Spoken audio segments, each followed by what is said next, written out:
क्या आपने एक चीज महसूस की है कि आप किसी को कोई बात बताना चाहते हैं लेकिन आपकी बात जो है अनसुनी हो जाती है।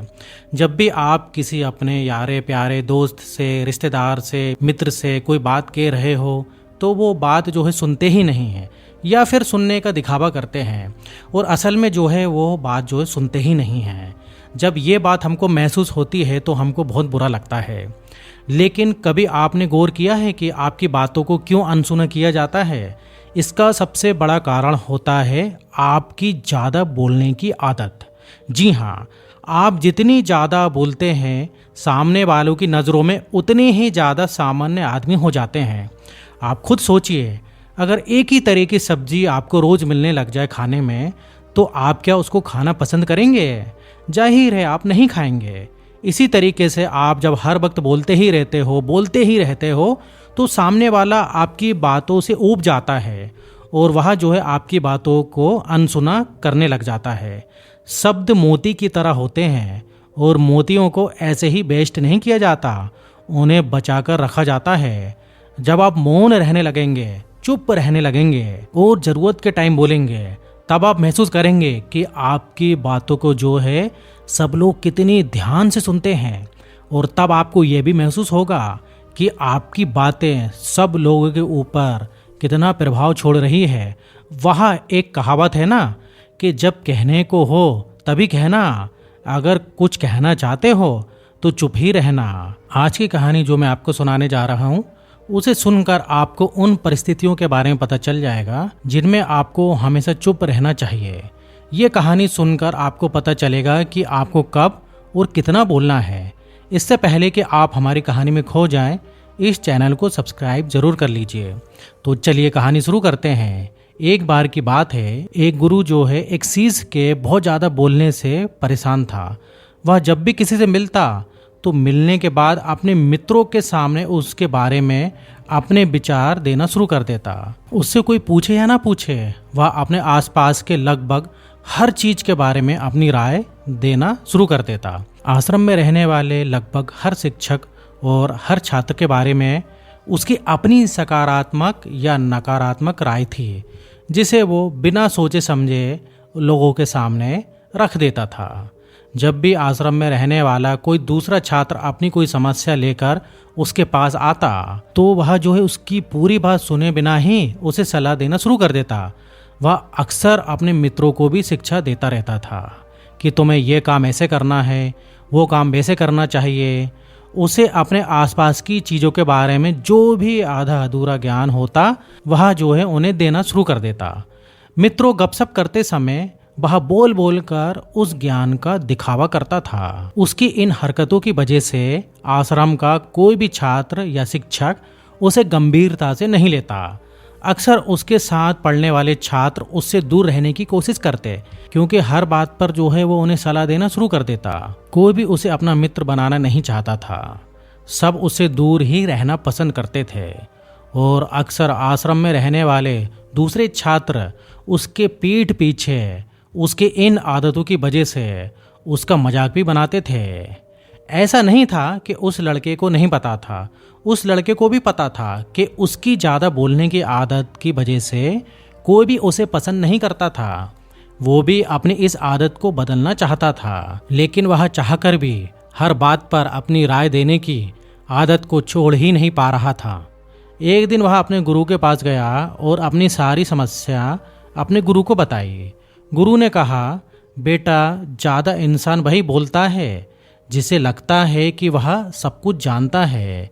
ऐसा इंसान जो ये मानता है कि मैं बहुत थोड़ा ही जानता हूँ और अभी ऐसा बहुत कुछ है जो कि उसे सीखना है, वह कभी भी ज़रूरत से ज़्यादा नहीं बोलेगा और ना ही बिना मांगे किसी को राय देगा। सबसे पहले खुद के अंदर से ये अभिमान हटाओ कि तुम्हें सब कुछ पता है। तो शिष्य ने गुरु के सामने अपना सर झुका लिया। गुरु ने कहा कि बेटा, मैं तुम्हारी एक दिन में ज़्यादा बोलने की आदत को ख़त्म तो नहीं कर सकता। यह आदत तुम्हें खुद ही अपने अंदर धीरे धीरे कम करनी होगी, लेकिन मैं तुम्हें ये ज़रूर बता सकता हूँ किन मौक़ों पर तुम्हें शांत रहना चाहिए ताकि तुम खुद को दुखी होने से और किसी भी बड़ी मुसीबत में पड़ने से अपने आप को बचा सको। शिष्य ने गुरु की बातों से सहमति जताते हुए अपना सर हाँ में हिला दिया। गुरु ने कहा कि बेटा, इन 5 मौकों पर हर इंसान को अपना मुंह बंद करना चाहिए। पहला, जब तुम्हें लगे कि कोई तुम्हारी भावनाओं को तुम्हारे शब्दों से नहीं समझ सकता, उस समय तुम्हें चुप रहना चाहिए। अक्सर हम लोगों को अपने दुख, अपनी परेशानियां बताना शुरू कर देते हैं, जबकि हमारे आसपास रहने वाले ज़्यादातर लोगों को इससे कोई मतलब ही नहीं होता कि हमारे जीवन में क्या गुजर रहा है। हर इंसान को केवल खुद से मतलब होता है। वह केवल खुद के बारे में बात करना चाहता है। वह केवल खुद की तारीफ सुनना चाहता है। उन्हें हमारे जीवन की परेशानियों से कोई मतलब नहीं है और ना ही वह सुनना चाहते हैं। हो सकता है कि 1 या 2 बार वह तुम्हारी दुख भरी कहानी सुन लें, लेकिन उसके बाद वह तुमसे दूर भागना शुरू कर देंगे, क्योंकि कोई भी किसी दुखी और किसी असहाय इंसान के साथ रहना पसंद नहीं करेगा। इसलिए कभी भी अपने करीबी मित्रों और परिवार वालों को छोड़कर किसी ऐसे इंसान को अपनी परेशानियां ना बताएं जो तुम्हारी बातों को समझने की बजाय उनका मजाक बना दे। दूसरी बात, जब तुम्हें ये ना पता हो किसी विशेष मौके पर क्या बोलना है, या फिर तुम्हें किसी विशेष घटना के बारे में आधा अधूरा ही ज्ञान हो, तो ऐसे मौके पर तुम्हें चुप ही रहना चाहिए। ऐसा इंसान जो आधा अधूरा ज्ञान होने के बाद भी उस विषय के बारे में बात करता है, वह अक्सर मजाक का पात्र ही बनता है और कोई भी ऐसे इंसान को गंभीरता से नहीं लेता है। अपनी बात को प्रभावशाली के तरीके से वही इंसान रख सकता है जिसे उस घटना या विषय के बारे में गहराई से जानकारी हो। इसलिए कभी भी आधी अधूरी और इधर उधर से मिलने वाली जानकारी के आधार पर लोगों से अपनी बातें मनवाने की कोशिश मत करना। तीसरी बात, गुरु ने कहा कि जब कोई इंसान तुम्हारे सामने किसी तीसरे इंसान की बुराई कर रहा हो, तब ऐसी परिस्थिति में तुम्हें चुप ही रहना चाहिए।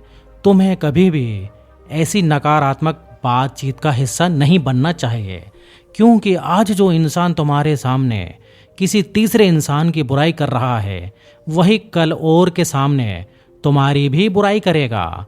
और इस बात की ज़्यादा संभावना है कि आज तुमने उसकी हाँ में हाँ मिलाने के लिए तीसरे इंसान की जो बुराई की है, कल रिश्ते ठीक होने पर वह तीसरे इंसान से भी कहेगा कि तुमने उसके बारे में क्या क्या कहा था। इसलिए जब भी कोई किसी तीसरे इंसान की बुराई करे या उसके गलत समय का मजाक उड़ाए, तो तुम्हें बस उसकी बातें सुननी है, कुछ बोलना नहीं है। गुरु ने कहा, चौथा स्थान जहां तुम्हें चुप रहना है वो है जब कोई तुम्हारे ऊपर गुस्सा या घृणा से चिल्लाए, तुम्हारा अपमान करने की कोशिश करे।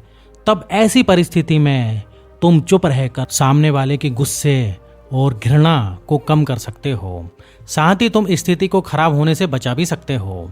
जब तुम सामने वालों के जो है क्रोध का जवाब क्रोध से ना देकर उस समय चुप रह जाते हो, तब ये बात जो है उस क्रोध करने वाले इंसान के दिल में लगती है। गुस्सा कम होने पर उसको अपनी गलतियों का पछतावा होता है और ज़्यादा संभावना है कि वह अपनी गलतियों के लिए तुमसे माफ़ी भी मांगे, और माफ़ी नहीं भी मांगता तो वह अंदर ही अंदर खुद को दोषी समझने लगता है और फिर वह अगली बार तुम पर गुस्सा करने और घृणा करने से पहले कई बार सोचेगा। लेकिन तुम्हें हर परिस्थिति में चुप नहीं रहना। अगर कोई गलत कर रहा है तो तुम्हें उसका जवाब भी देना है, क्योंकि कुछ लोग ऐसे भी होते हैं जिनको जो है हमारा चुप रहना हमारी कमजोरी प्रतीत होता है। गुस्से के दौरान चुप रहने का ये तरीका केवल परिवार, सगे संबंधियों और कुछ निकटतम मित्रों के लिए ही सही है, ना कि हर इंसान के लिए।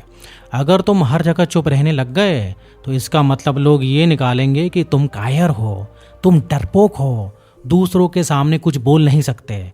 गुरु ने आगे कहना शुरू किया कि 5वीं जगह जहां तुम्हें चुप रहना है वो है कि जब कोई इंसान तुमसे उसके जीवन की दुख भरी घटना या अपने जीवन की परेशानी साझा कर रहा हो। ऐसी परिस्थितियों में तुम्हें चुप रहकर सिर्फ उसकी बातों को सुनना है। ज़्यादातर लोग ऐसे होते हैं कि किसी ने उनके सामने अपनी समस्या सुनाई नहीं कि उन्होंने समाधान देना शुरू कर दिया। जबकि जब कोई इंसान अपनी परेशानी साझा कर रहा होता है तो वह हमसे किसी सुझाव की उम्मीद नहीं करता। वो बस यही चाहता है कि हम उसकी पूरी बात ध्यान से सुने, क्योंकि जब हम किसी की परेशानी को ध्यान से पूरा सुन लेते हैं तो उस इंसान को एक आत्म शांति मिलती है। उसे ऐसा लगता है कि चलो किसी ने तो मेरी बात को समझा। अधिकतर मौक़ों पर जब लोग हमसे अपनी परेशानियां साझा करते हैं तो वो बस हमें अपनी बात बताना चाहते हैं। वो ये नहीं चाहते कि हमें कोई सलाह देना शुरू कर दे, क्योंकि जो सलाह हम उन्हें देने वाले हैं वो सब उनको पहले से ही पता है। परेशानी के समय किसी इंसान को सांत्वना देने का सबसे अच्छा तरीका है कि हम बस उस इंसान की पूरी बात को ध्यान से सुन लें।